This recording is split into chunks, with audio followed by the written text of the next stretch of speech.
Dňa 11.2. sa uskutočnil turnaj v Counter-Strike. Zúčastnilo sa 12 tímov, ktoré tvorili 4 hráči. Akčnosť tejto hry teda nechýbala kvôli jej charakteru. Bojovali proti sebe 2 tímy, a to policajti a teroristi. Cieľom tejto hry je zlikvidovať svojich nepriateľov. A teraz sa ideme so spravodajskou kamerou pozrieť, ako to tam vyzerá.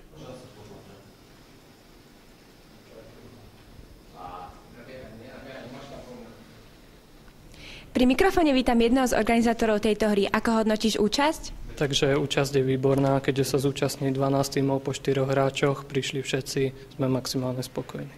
A ako hodnotíš priebeh tejto hry? Priebeh je zatiaľ vynikajúci, keďže všetci dodržujú pravidlá a spravujú sa disciplinovane, sme spokojní. A špecifikum tejto hry je? Špecifikom tejto hry je, že sa proti sebe postavia 2 tímy policajtov a teroristov a cieľom hry je zabiť druhý tím. Používame pravidlá medzinárodných československých líg, ktoré si môže každý nájsť na internete.